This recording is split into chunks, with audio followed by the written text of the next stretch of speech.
Dr. Charles? Yes, this is Mr. and Mrs. Gaffney. Detective Miller in Madison.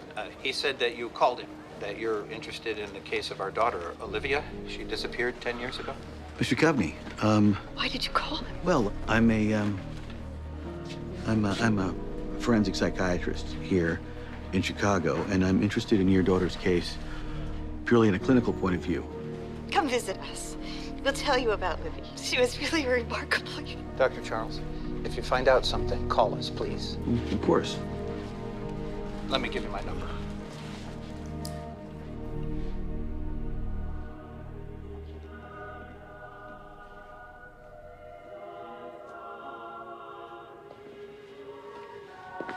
Have you decided on a rehab facility? Oh, you pick one. I'm not gonna be living there, you are. Sarah, I'm sure you'll find the best one. Or at least the lesser of all the evils.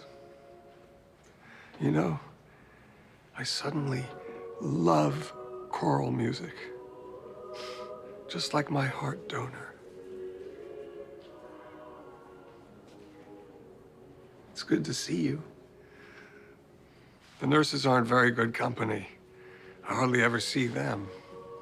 What do you mean they're supposed to be walking you? Have you been outside today? Nope. The nurse just put me in this chair and left me. I imagine she's very busy. This transplant patient's supposed to walk every 3 hours. We are short-staffed today. I'll get to it when I can. Never mind, I'll do it. Oh, Dad, we're gonna go for a walk. Oh, I'd like that.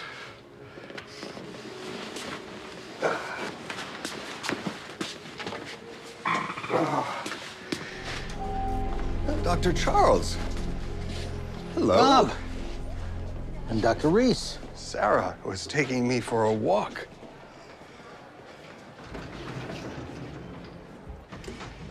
As soon as I get him back, I'll finish rounds. Dr. Charles, why don't you see me the rest of the way? Let Sarah get back to her real job.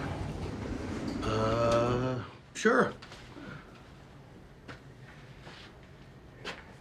Thank you, Dr. Reese. Sarah told me that a woman in her support group says her husband came away from his heart transplant a changed man. Really? Yeah, I did a little Googling. It turns out that there's a lot of anecdotal evidence that transplant patients experience profound personality changes. Yes, anecdotal being the key word there. No, actually, there's a name for it. It's called cell memory phenomenon. The theory that memory is stored in the neurons of donated organs. It would certainly explain why recipients develop the tastes and preferences and habits, even dreams of their heart's donors. What are you doing, Bob?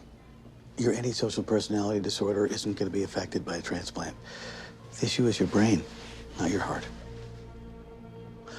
Belinda, could you escort Dr. Haywood back to his room? He has had a nice long walk. Sure. Well, Sarah seems open to the possibility. Or do you think she's just another young, gullible woman, Daniel?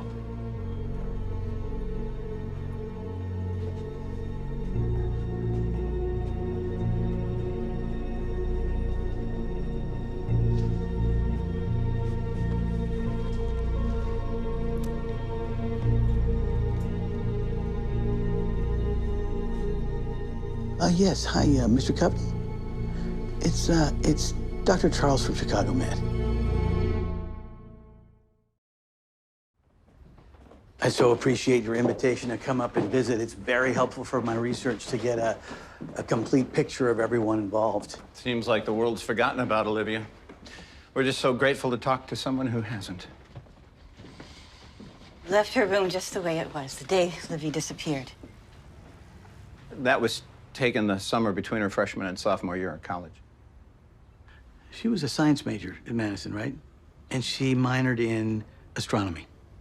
Did she get to know any of her professors? No, she never mentioned any of her professors. The police interviewed everyone. No one knew anything. Olivia loved monkeys.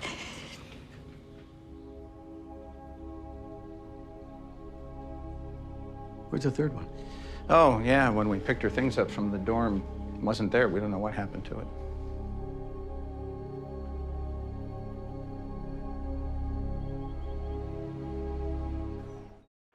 I just told you. I can't let you in without his permission. It's just that Dr. Haywood is entering this rehab facility on very short notice, and it's important that I get him a few personal items. You know, toothbrush, toothpaste. Have him call me.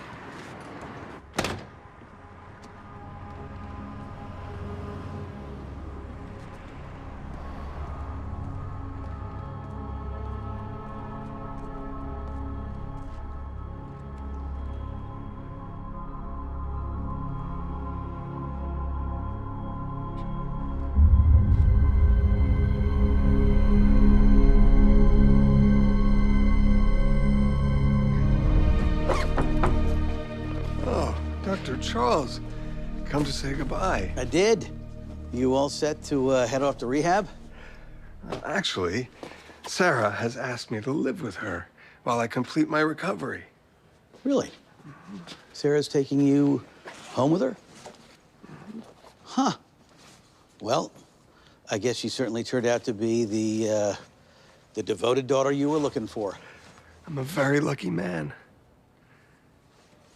So guess what? I decided I'm going to head up to Madison and give that forensic psychiatry seminar. Oh, you decided to do it? Yeah. It turns out that they've got a bit of a dark history up there at the university, you know, some homegrown crime of their own. Oh?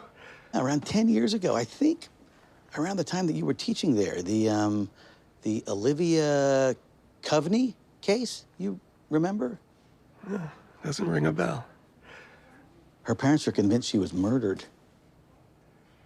Murdered? Well, just because a girl is missing doesn't mean she was murdered. Oh, so you do remember? What? Sorry? Well, I didn't say that she was missing. Oh, well, guess I just assumed. Yeah, I was kind of surprised when you said you didn't remember because she was an astronomy student, actually. One of yours. So this is where this is going, this little dance of yours. You're suggesting I'm a murderer, really? You know, it's the most fascinating thing about serial killers. Even the most brilliant ones, they all have this weakness where they can't seem to resist taking a personal item from their victims. You know, like a trophy. Trophy? Yeah, in this case, I think it's a little stuffed monkey. Oh, please. Why don't you just admit you lost? I'm going home with my daughter, and you can't do anything about it. Give it up. You appreciate the irony, don't you? That you've got this new heart, this new life, and you spend the rest of it in jail. Oh, Bob. Bob.